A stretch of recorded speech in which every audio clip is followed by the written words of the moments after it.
So Bob, you've talked to a lot of successful people, amazingly successful people, serial millionaire billionaires, right? So in that process, what are the ones that stand out to you? What was some of the advice that they gave you for your book? Well, first you got to put aside the trite things that everybody says. So everyone says hire people better than yourself. That pretty much had to get discounted right off the bat, because while it is true, you sense with a lot of these people, they may still think they're probably the smartest one in the room.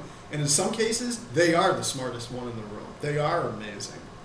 So that piece of advice, it was true, but that did not really resonate. Some of the people that really resonated, Joe Mansueto talking about how he learned.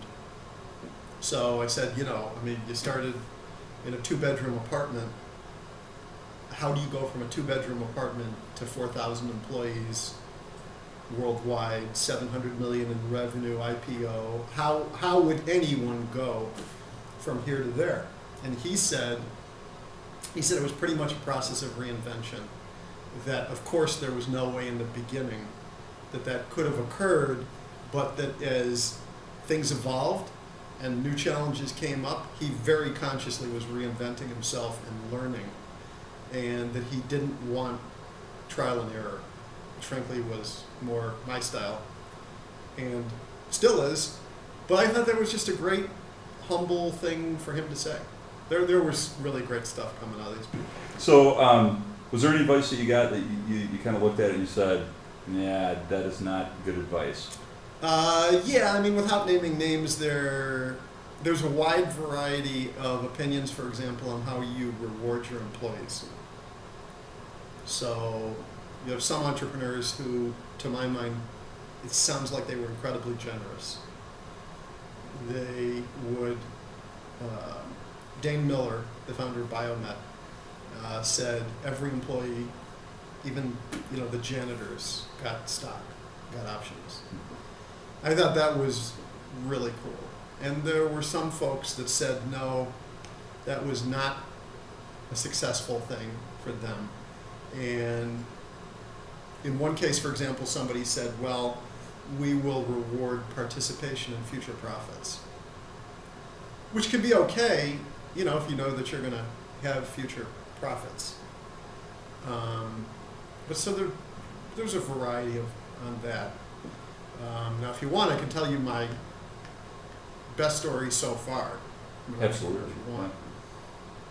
So, one of the guys that we interviewed is Raj Soin. He's the founder of a company called MTC. Started it with $1,700 with his wife, and to show how far someone can go. And he ended up with 3,000 engineers, public company, and he sold it to BAE. I think it was British Aerospace originally. Sold to BAE for $425 million. So this is a guy who, he scored.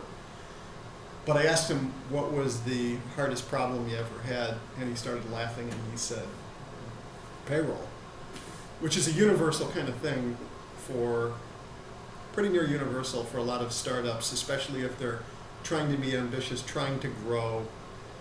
If you don't have enough cash coming in, it's tough. So I said, well, what happened?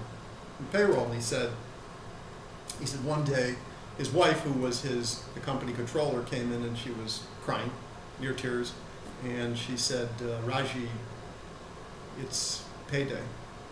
And he knew what that meant, and he said, charge the credit cards. And she said, there's no room on the credit cards. And then she really got upset. And I said, so what did you do? And he said, I told her to go home. I thought, well, how's that solving your problem with payroll? But we kind of moved on the conversation, and somehow the word loyalty came up. And he said, we'd like to walk around. And one day he's walking around, and one of his managers, a guy named Mike, he goes into his office, and he's talking to him, and he looks down, and one of the drawers is open, and he sees these uncashed paychecks. And he says to Mike, why would you cash your paychecks? And Mike said, look, that day your wife came in the office. She was incredibly upset. I knew what was happening. my wife has a job, and I thought, you're good for it. And he never told him. Mike never told Raj. And I thought, now that's what this is all about. You know, startups, being an entrepreneur, that kind of loyalty in both directions. And when Raj told me that at the time, I said, thank you. You just justified 4 years of working on the book.